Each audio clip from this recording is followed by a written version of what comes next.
Jaya Srinivasan. Welcome to veggies recipe. நம்ம veggies recipe கிச்சன்ல இன்ஸ்டன்டா பண்ணக்கூடிய பாசி பருப்பு வச்சு மிக்ஸ்டு வெஜிடபிள் ஊத்தப்பம் பண்ண போறோம். இந்த ஊத்தப்பம் பண்றதுக்கு பெருசா ப்ரீ பிளான் எதுவும் தேவையில்லை.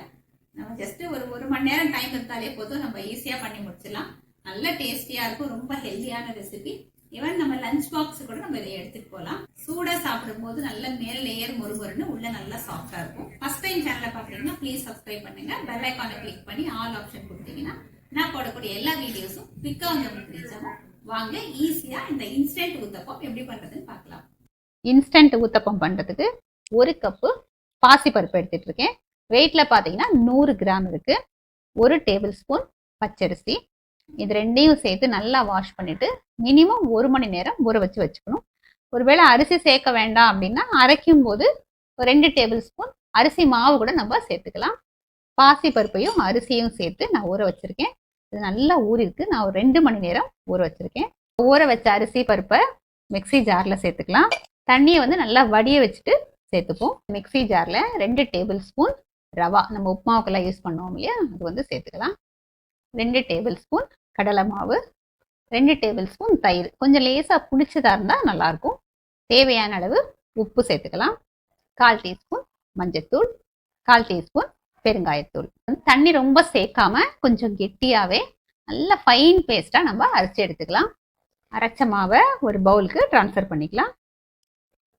மாவை ஒரு 15 நிமிஷத்துக்கு அப்படியே மூடி வச்சிடலாம். மாவு கொஞ்சம் நேரம் ஊறுறதுக்குள்ள கொஞ்சம் கேரட்டு, வெங்காயம், கேபேஜ், பட்டாணி, கொஞ்சம் கருவேப்பிலை எடுத்துட்டு இருக்கேன். இன்னும் நமக்கு பிடிச்ச எந்த காய்கறி வேணாலும் நம்ம இதில் சேர்த்துக்கலாம். இது எல்லாத்தையும் நம்ம வதக்கிடுவோம். ஸ்டவ்ல ஒரு கடாய் வச்சிருக்கேன். இதில் 1 டேபிள் ஸ்பூன் எண்ணெய் சேர்த்துக்கலாம். எண்ணெய் சூடானதும் 1 டீஸ்பூன் கடுகு சேர்த்துக்கலாம்.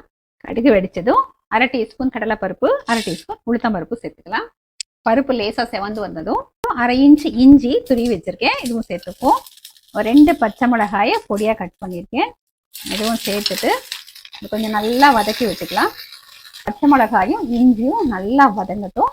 இப்போ இதில் நம்ம கட் பண்ணி வச்சிருக்கிற கேரட்டு, வெங்காயம், கேபேஜ், பட்டாணி, கருவேப்பிலை எல்லாத்தையும் சேர்த்துருவோம். இது இல்லாமல் உங்களுக்கு வேறு ஏதாவது காய்கறி பிடிச்சிருந்தா கூட நம்ம இதில் சேர்த்துக்கலாம். இந்த காய்கறிக்கு தேவையான உப்பு சேர்த்துப்போம். இதை நல்லா வதக்கி விட்டுக்கலாம். காய்கறி ரொம்ப சாஃப்டாக வேகணும் அவசியம் இல்லை. ஒரு 50% வதங்கினா போதும். ஸ்டவ் ஃப்ளேமை சிம்மில் வச்சுப்போம். இது கொஞ்சம் நல்லா வதங்கட்டும். பாருங்க, இந்த அளவுக்கு வதங்கினா போதும். இப்போ ஸ்டவ் ஆஃப் பண்ணிக்கலாம். இதில் ஒரு 1/2 டீஸ்பூன் ஜீரகம், கொஞ்சம் ஃப்ரெஷ்ஷான கொத்தமல்லி பொடியாக கட் பண்ணிருக்கேன், இதுவும் சேர்த்துப்போம். நல்லா ஒரு தடவை கலந்து விட்டுருவோம். மூடி வச்சுருக்கோம் இல்லையா, நம்ம அரைச்ச மாவு, நம்ம வதக்கி வச்சிருக்கிற காய்கறி, வெங்காயம் எல்லா கலவையும் இதில் சேர்த்துக்கலாம்.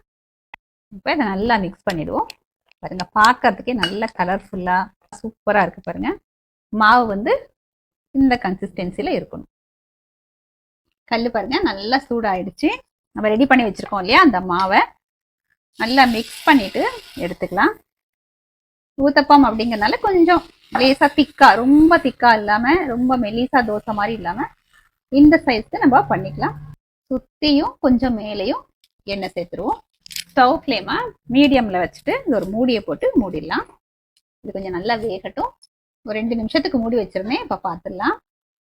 பாருங்க, நல்லா வெந்திருக்கு. இப்போ திருப்பி போட்டுடலாம். நல்லா அப்படியே ஒட்டாம நல்லா சூப்பரா வரும். ஒரு 1/2 டீஸ்பூன் எண்ணெய் விட்டுருவோம். திருப்பி போட்டதுக்கு அப்புறம் ஜஸ்ட் 1 நிமிஷம் இருந்தா போதும். இப்போ எடுத்துடலாம். பாருங்க, 2 சைடும் நல்லா கோல்டன் கலர்ல சூப்பரா இருக்கும். மேல லேயர் நல்லா மொறுமொறுன்னு இருக்கும். நல்லா சாப்பிட்றதுக்கும் சாஃப்டாவும் இருக்கும். அருமையா மிக்ஸ்டு வெஜிடபிள் ஊத்தப்பம் ரெடி ஆயிடுச்சு. இதே மாதிரி எல்லா ஊத்தப்பமும் நம்ம பண்ணி எடுத்துக்கலாம். டேஸ்டி அண்ட் ஹெல்தியான இன்ஸ்டன்ட் மிக்ஸ்டு வெஜிடபிள் ஊத்தப்பம் சர்விங்க்கு ரெடி. இந்த ஊத்தப்பம் நல்லா சாஃப்டா இருக்கும். பாருங்க, மெத்துன்னு இருக்கும். நம்ம இது பண்ணி வச்சுட்டு லஞ்ச் பாக்ஸ்க்கு எடுத்துட்டு போனா கூட இதே சாஃப்ட்னஸோட நல்லா இருக்கும். அதே நேரம் பாசிப்பருப்பு அப்படிங்கிறனால ரொம்ப ஹெல்தியானதும் கூட. குழந்தைங்களுக்கும் அழகா கொடுக்கலாம். இதுல வெஜிடபிள்ஸும் இருக்கு அப்படிங்கிறதுனால நல்லா ஃபில்லிங்கா இருக்கும். பாருங்க, உங்களுக்கு நான் பிச்சு காமிக்கிறேன். பாருங்க, எந்த அளவுக்கு நல்லா சாஃப்டா இருக்கு. பாருங்க, நல்ல மெத்துன்னு இருக்கும். நமக்கு பிடிச்ச எல்லா காய்கறிகளையுமே நம்ம சேர்த்துக்கலாம். பாருங்க, எவ்வளவு அருமையா இருக்கு. வாங்க டேஸ்ட் பண்ணி பார்த்துடலாம். இந்த ஊத்தப்பத்துக்கு எண்ணெய் சட்னி தொட்டு சாப்பிட்டாலும் நல்லா இருக்கும். பொடி இருந்தா கூட போதும். நான் இன்னைக்கு தக்காளி சட்னி அரைச்சிருக்கேன், அதோட டேஸ்ட் பண்ணி பார்க்கலாம். அருமைங்க, ரொம்ப நல்லா இருக்கு. நான் சொன்ன மாதிரி மேல் லேயர் நல்லா மொறு மொறு இருக்கு, உள்ள வந்து நல்லா சாஃப்டா இருக்கு. இந்த காய்கறிகளும் வந்து ரொம்ப வதக்காம நம்ம கொஞ்சம் கிரன்ச்சியா விட்டுருக்கோம் பாத்தீங்களா, அதனால அது ரொம்பவே நல்ல ஒரு ஃபீல் கொடுக்குது. நல்ல ஒரு ஹெல்தியான புரோட்டீன் ரிச் ஊத்தப்பம் நினைச்ச நேரத்துல உடனே பண்ணிடலாம். இதே மாதிரி இதே மெத்தட்ல நீங்க ட்ரை பண்ணி பாருங்க, கண்டிப்பா உங்களுக்கு ரொம்ப பிடிக்கும். எப்படி வந்ததுன்னு கமெண்ட்ல சொல்லுங்க, லைக் பண்ணுங்க, உங்க ஃப்ரெண்ட்ஸ் அண்ட் ஃபேமிலியோட ஷேர் பண்ணுங்க. ஒரு புது ரெசிபியோட நாளைக்கு நான் உங்களை மீட் பண்றேன். தேங்க்ஸ் ஃபார் வாட்சிங்.